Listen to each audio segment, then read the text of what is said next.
Okay, will continue with वैदिक society. तो हमने अभी गॉड्स कर लिया। नाउ द ऋग वैदिक सोसाइटी। तो ये सोसाइटी उस समय कैसी थी? सो इट वाज, यानी उसकी पॉलिटिकल ऑर्गेनाइजेशन या समाज के अलग अलग वर्ग कितने थे, कैसे थे, उसके बारे में। So based on kinship, the early Aryan society was essentially tribal and egalitarian. Okay, so egalitarian का मीनिंग इक्वालिटी बेस्ड। तो उसमें पहले जो एकदम इनिशियल आर्यन सोसाइटी थी, उसमें कोई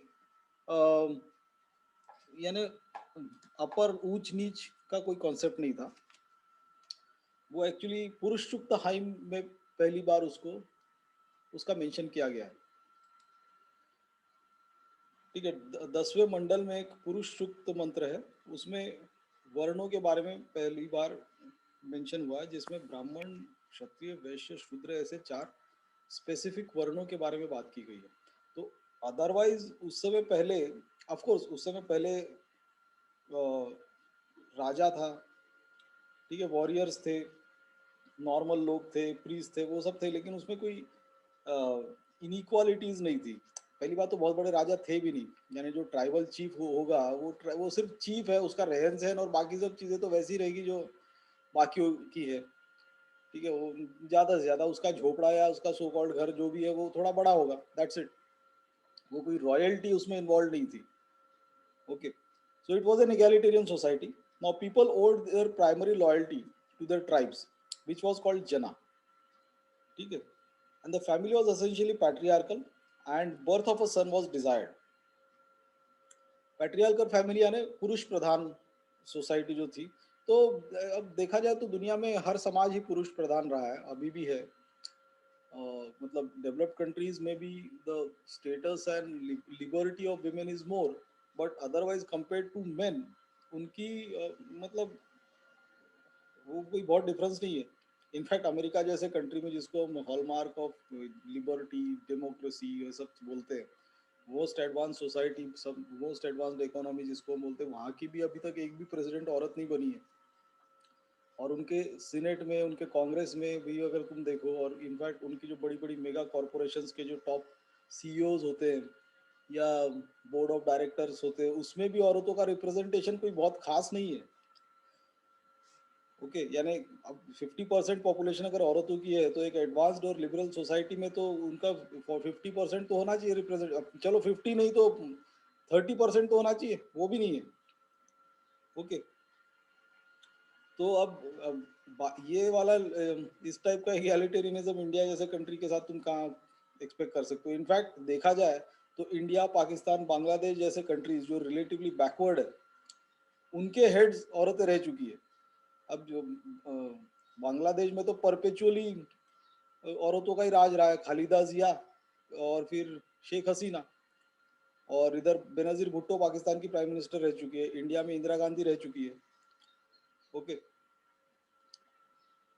सो बट इन अब देखा जाए तो वर्ल्ड की सारी सोसाइटीज ज़्यादातर पैट्रियार्कल ही थी, है, और मेरे ख्याल से आगे भी रहेंगी। मतलब आगे का तो पता नहीं, लेकिन फिलहाल तो कोई चेंज होता हुआ ऐसा मेजर चेंज तो दिख नहीं रहा। Only thing is women are coming out, women are getting educated, women are getting empowered, they are holding good positions. लेकिन अगर वो रिप्रेजेंटेशन देखा जाए कंपेयर टू मैन, तो वो तो बहुत पीछे है, वो बहुत कम है, इवन डेवलप्ड कंट्रीज में भी कम है। ओके देन,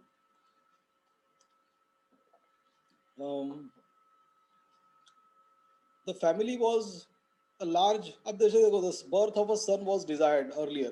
तो ये कॉन्सेप्ट अभी चेंज हो गया है पैट्रियार्कल सोसाइटीज में भी। अब इंडिया में भी वो काफी कुछ चेंज हो गया, स्पेशली अर्बन एरियाज में तो चेंज हो ही गया है। इट डजेंट मैटर कि किसी ने शादी की तो उनको जो बच्चा हुआ वो लड़का है या लड़की है, वो इट डजेंट मैटर। वरना अभी अभी से इनफैक्ट 20-25 साल पहले तक तो काफी था, अभी की लड़का होना चाहिए। ओके, अभी वो अर्बन एरियाज में तो वो कॉन्सेप्ट लोगों के माइंड से चला गया, रूरल एरियाज में भी ऑलमोस्ट धीरे धीरे चला जाएगा। तो इन अ वे ये एक एडवांसमेंट है that at least the birth of a son is not desired any more. In fact मैंने तो आजकल ज़्यादा ही देखा है, like in my family, my friend circle, even I have a daughter और आई डिजायर्ड अ डॉटर। ज़्यादातर लोगों को आजकल लड़कियां चाहिए होती है, specially in educated families. Okay, तो Now the family was a large unit, indicated by a common word for son, grandson, nephew, and one word for paternal and maternal grandfather. Okay, so large extended families existed. अच्छा, इस समय भी वो गोत्र और उसका system अभी तक नहीं आया था, वो थोड़ा बाद में आया। गोत्र मतलब होता है काउ पेन, कि तुम एक गोत्र के लोग फिर एक ब्लड लाइन के माने जाते हैं, और उनकी फिर एक एंसेस्ट्री ट्रेस की जाती है किसी ऋषि मुनि से, और वो उसके वंशज माने जाते हैं। ठीक है, तो अब तुम्हारा जो भी गोत्र होगा, तो तुम अगर सेम गोत्र के हो तो you can get married. Man and woman can get married if they are of the same gotra, because they would be from a same blood line. तो एक तरह से वो ब्लड रिलेशन हो गए, तो भाई बहन हुए। सो गोत्र एक्सोगैमी फॉलो की जाती थी, that means people from one gotra would marry people from other gotra. But caste endogamy follow होती थी, but within the same caste. एक कास्ट में कई गोत्र होते थे, गोत्रों के बाहर शादी करनी, लेकिन कास्ट के अंदर। It was this was the unwritten rule which unfortunately exist even today. Okay, फिर राष्ट्र का जो कॉन्सेप्ट है, यानी किंगडम, नेशन, देश, वो अभी तक आया नहीं था। अब वो आएगा कैसे, क्योंकि ऐसे बड़े बड़े ग्रुप्स ही नहीं थे, ट्राइबल यूनिट्स ही थे ना। जब बहुत सारे ट्राइबल यूनिट्स बने, तब वो जना जो था, ये जो हम जन की बात कर रहे हैं, people owed their primacy to the jana, then this janas got converted into janapadas, यानी now people would owe their loyalty to the janapada, यानी एक बड़ी टेरिटरी को। और फिर महाजनपद मतलब बड़े एम्पायर्स, यानी जिसमें कई सारे किंगडम्स शामिल होंगे, वो बाद में आए। ओके, देन लेटर वैदिक गॉड्स जो थे, now Indra and Varun lost their previous importance and Prajapati obtained the supreme position. Prajapati is associated with Brahma. Rudra and Vishnu became more important than before. Kushan became a god of Shudras. ठीक है, तो अब इस तरह से यहाँ पर बाइफर्केशन भी शुरू होना शुरू हो गया, कि तुम्हारे वर्णों के हिसाब से तुम्हारे देव भी चेंज हो जाएंगे। जबकि ये एक हास्यास्पद बात है, भगवान कैसे चेंज हो गए? भगवान तो एक ही होता है, यानी ऑल, उसको कोई अल्लाह बोले, कोई गॉड बोले, कोई, अपने यहाँ पे भी ढेर सारे भगवान बना के रखे। तो देखो देखो, बेसिकली डिविनिटी के साथ क्या कॉन्सेप्ट एसोसिएटेड होता है, कि that he is the creator of the universe. ठीक है, अब अगर हम प्रजापति या ब्रह्मा को क्रिएटर मानते हैं, ठीक है, उसको हम क्रिएटर मानते हैं, creator of the cosmic order और the creator of the universe, तो फिर अल्लाह कौन है? ठीक है, और बाइबल में जिस गॉड के बारे में लिखा है वो कौन है? वो कौन से, उन्होंने कौन सा दूसरा यूनिवर्स बनाया? तो घूम फिर के इसका मतलब ये सब एक ही हुए ना। जब, और फिर जब सब एक ही हुए, अगर वो एग्जिस्ट करते हैं, और अगर सब एक ही हो रहे हुए, तो फिर झगड़ा किस बात का? तो यही बात तो समझते नहीं है, और रिलीजन के नाम पे आजकल सबसे ज्यादा, आज की डेट, आज तक सबसे ज्यादा वॉर्स फाइट हुए। तो ये जबकि बहुत सिंपल सी बात है कि सबका गॉड तो एक ही है, क्योंकि अलग अलग लोगों ने अलग अलग यूनिवर्स तो नहीं बनाए, सब एक ही चीज है। तो अगर ब्रह्मा को हम गॉड मानते हैं, तो फिर अल्लाह भी तो वही गॉड हुआ, और गॉड जो बाइबल में लिखा वो भी वही गॉड हुआ। Okay, then now Brahmin monopoly over divine knowledge was established by this time, later Vedic period, not in Rig Vedic period. Now an elaborate system of yajnas was developed. Among the important ones were the Rajasuya, Ashwamedh and Vajpayee यज्ञ। ठीक है, now the cow, अब गाय का क्या status था ऋग्वेदिक society में? तो वो बहुत इंपॉर्टेंट स्टेटस था, because it was majorly a pastoral economy. Pastoral economy का मतलब ये होता है पैस्चर से। पैस्चर क्या होता है? चरागाह जिस जो होती है गायों की, उसको पैस्चर बोलते हैं। तो गायों से एसोसिएटेड जो भी चीज, वो इकोनॉमी पूरी गायों के अराउंड रिवॉल्व होती थी।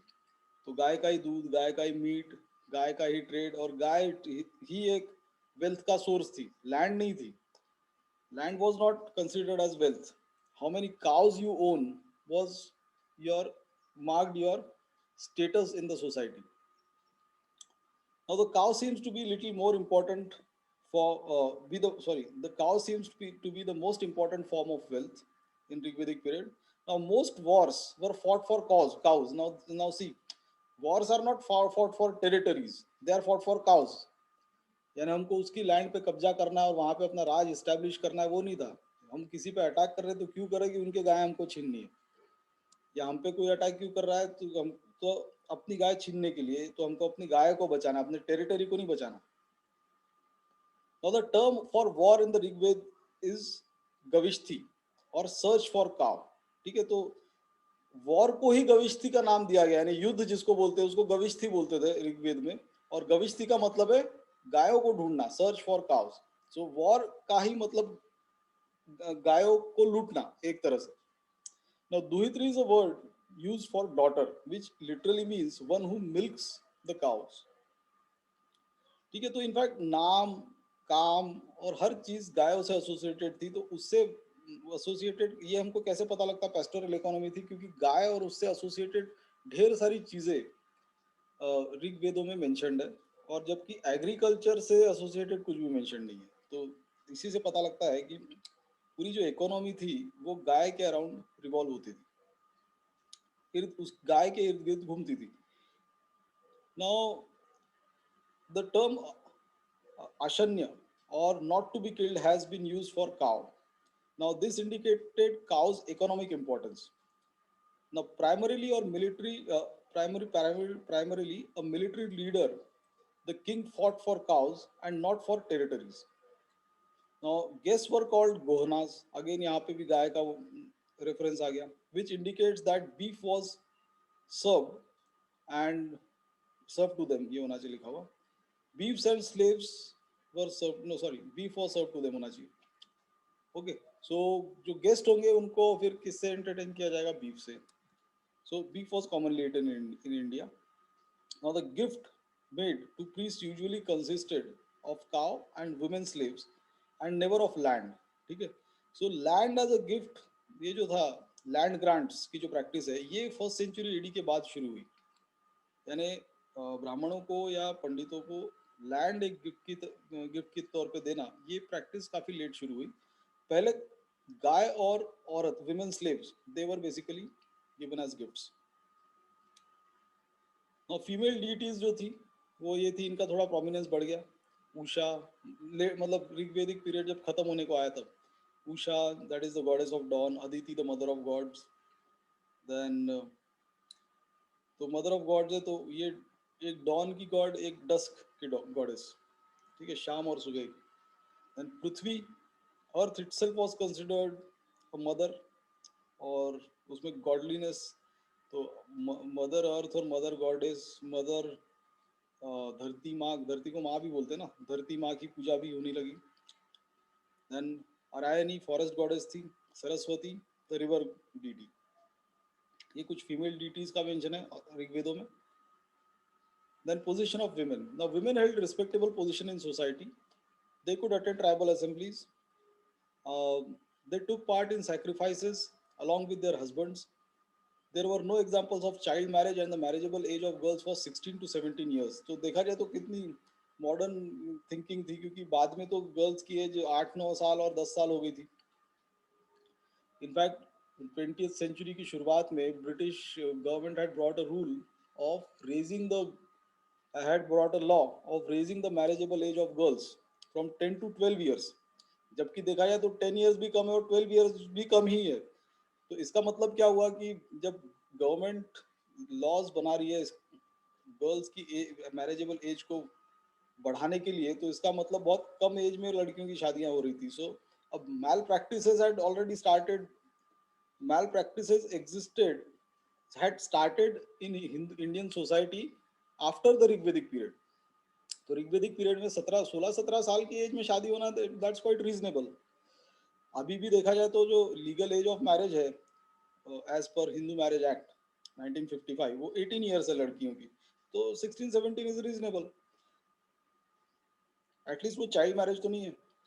Now we also get evidence of widow remarriage and practice of niyoga, that is levirate, in which a childless widow would cohabit with her husband, with her brother-in-law until the birth of a son। ठीक है, leviratic marriage, I told you that in case of the death of husband or in case of his inability to have children, the um, the wife would cohabit with the brother-in-law, or in case of death of her husband she would marry her brother-in-law। उसको लेविरेटिंग marriage बोलते हैं। और window रीमैरिजेस भी उस समय थी। अब जबकि बाद में ऋग्वेदिक पीरियड के बाद का जो पीरियड था, specially first century AD onwards, उस समय तो वीमेन की स्टेटस और खराब हो गया कि उसमें विडो विडो बनना यानी एक सबसे बड़ा क्राइम हो गया। जैसे विडोज की लाइफ बहुत मिजरेबल हुआ करती थी। और 19th सेंचुरी में जितने सोशल रिफॉर्मर्स थे उन्होंने विडो मैरिज पे बहुत काम किया। जैसे एक वो थे महर्षि कर्वे और जस्टिस रानडे, और ये सारे कई लोगों ने विडो मैरिज को स्ट्रेस किया औरतों के अपलिफ्टमेंट के लिए। Ishwar Chandra Vidyasagar, okay, even Raja Ram Mohan Roy. So क्योंकि विडोज की हालत बहुत खराब होती थी and they were almost treated as an outcast. ठीक है, सो विडो मैरिजेस भी जब ऋग्वेदिक पीरियड में कॉमन थी, practice of levirate was there, then age of marriage was high. तो देखा जाए तो ऋग्वेदिक सोसाइटी तो काफी एडवांस थी, यानी सोशली, टेक्नोलॉजिकली भले ही नहीं, सोशली तो काफी एडवांस थी। उसके बाद में जो सोसाइटीज आई उससे, उसके कंपैरिजन में, उसके बाद में तो छोड़ो, अभी इंडिया के इंडिपेंडेंस तक भी तो यही हाल था। विडोज की पर्सनली हालत खराब थी। इनफैक्ट विमेन की इन जनरल स्टेटस बहुत लो था। देन एज ऑफ मैरिज कितना, अभी भी बाल विवाह वगैरह कहीं ना कहीं होते ही है, वो राजस्थान वगैरह में। अब वो ऑफिशियली नहीं होते, पब्लिकली, लेकिन होते ऐसा, उसके भी एविडेंसेस है 21वीं सदी में भी। तो देखा जाए तो ऋग्वेदिक सोसाइटी तो बहुत एडवांस थे फिर। Then monogamy was the established practice. Now see monogamy, monogamy का मतलब होता है one man having one wife और one wife having one husband. लेकिन पॉलीगैमी और polyandry was also known. Polygamy का मतलब होता है, polygamy actually is a broad term, तो उसका ऑफशूट होता है पॉलीगाइनी, जिसमें one man would have many wives, and polyandry मतलब होता है one woman would have many husbands. तो जिन सोसाइटीज में स्केर्सिटी होती थी उसमें पॉलीएंड्री फॉलो किया जाता था, because female infanticide was practised. So that was basically to control the population. अगर समाज सोसाइटी में विमेन बहुत ज़्यादा रहेंगी तो उतनी पॉपुलेशन ज़्यादा ग्रो होगी। सो पॉलीएंड्री का एग्जाम्पल एपिक्स में भी है। द्रौपदी जो थी उसके 5 हस्बैंड थे। All Pandavas had one single wife. So polyandry Indian society में रही है, और वो जब एपिक्स में भी मेंशन्ड है तो इसका मतलब वो प्रैक्टिस भी हुई होगी। और पॉलीगैमी तो फिर कॉमन चीज है, यानी one man having many wifes, ये तो एक कॉमन प्रैक्टिस है। It's common all over the world, it has been common all over the world. Okay, now important rituals ये सब थे, अश्वमेध यज्ञ, वजपेय और राजसूय। तो अब ये जो यज्ञ थे ये एक्चुअली ऋग्वेदिक पीरियड के नहीं थे, ये लेटर वैदिक फेज में ये ज्यादा है, मतलब इनफैक्ट तभी शुरू हुए। So we will not do them right now. अच्छा, social divisions. When the Aryans first came to India, there was no consciousness of caste, nor were there the professions hereditary. ठीक है, तो कोई हर कोई काम करता था, हर कोई काम करता था, जिसको जो अच्छा लगे वो काम करता था। तो बाद में ये सारे प्रोफेशंस जो है वो हेरिडिटरी बन गए, यानी इसको बर्थ बेस्ड साइंटिटी मिल गई, और उसी के साथ जाति सिस्टम शुरू हुआ। वर्ण बेस्ड वर्ण सिस्टम था, और वर्ण का फर्दर बाइफर्केशन है जाति। तो अब जैसे शूद्र वर्ण है, लेकिन शूद्र वर्ण का के सब लोग एक ही काम नहीं करते। Shudra varna is further divided into many jatis now, और फिर हर जाति का एक पर्टिकुलर काम होता है। तो जैसे एक धोबियों की जात हो गई, फिर एक लोहारों की जात हो गई, एक चमारों की यानी लेदर वर्क करने वालों की जात, फिर कोई कारपेंटर होगा, कोई जुलाहा होगा यानी कपड़ों का काम करने। तो these are various jatis within the varna. ठीक है, so all वर्णाज had some jatis. अब now it is not that, अब जैसे ब्राह्मण है, क्षत्रिय है, वैश्य, इनमें भी बहुत सारे अलग अलग जातियां होती है। सो अब जैसे महाराष्ट्र में ब्राह्मण्स आर लाइक देशस्थ ब्राह्मण, कोंकणस्थ, चित्पावन, ओके, कराडे ब्राह्मण, देन गौर सारस्वत ब्राह्मण, ऐसे। देन क्षत्रियों में अलग अलग ये होते हैं, वो सिसोदिया क्षत्रिय होते हैं, कुछ ये होते हैं बनिया। वैश्यों में अलग अलग ये जातियां होती है। ठीक है, सो all varnas have further jatis, and in fact the marriage system is confined to the jatis, not only to the varnas. Okay, so even a Brahmin would not marry a Brahmin, any Brahmin. So a Brahmin would marry a Brahmin from the same jati. All right. So for example, in Maharashtra, a Deshastha Brahmin would marry a Deshastha man would marry a Deshastha girl, not a Konkanastha girl. Okay. Just a minute.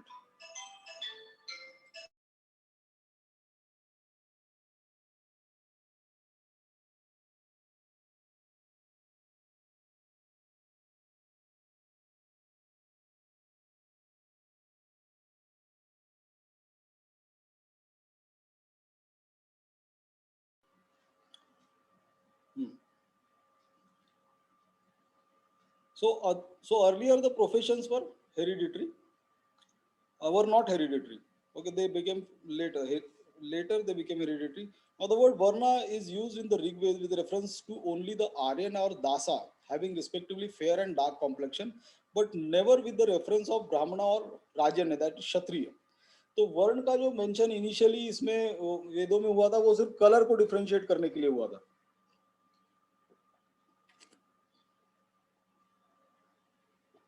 लेकिन जब वेदों का 10वां मंडल लिखा गया, 10th मंडल, तो उसमें ये four fold division आया. So quadruple division of society made its formal appearance only at one place in the 10th mandal of the Rig Veda in the Purushsukta hymn. Purushsukta mantra जो है उसमें इसका पहली बार mention हुआ. Now the term Shudra is mentioned for the first time in the 10th mandal of the Rig Veda. The ashram system had not developed fully till the later Vedic period. Now what is this ashram system? जैसे आश्रम जो system होता है जिसमें ब्रह्मचार्य, गृहस्थ, वानप्रस्थ और संन्यास, ये आश्रम सिस्टम होता है. That means these are the four stages of life of a human being. और इन आश्रम सिस्टम का एक बहुत बड़ा महत्व रहा है हिंदू समाज में. और वैसे और ऐसे भी अगर तुम इन आश्रमों को ठीक से जो भी फॉलो करता है वो एक वर्चुअस लाइफ अपने आप ही जी लेता है. तो वो क्या है वो हम लेटर वैदिक फेज के पीरियड में करेंगे. Now there were various types of marriage mentioned in the Vedas. Now this again got firmly established in the later Vedic phase. तो इसको भी हम अभी फिलहाल नहीं करेंगे, इसको बाद में करेंगे. Okay. Then administrative officers. Now again these were part of later Vedic phase. So we'll skip them for now. And then again these are parts of Rig Vedic period only. Okay. So we will stop here.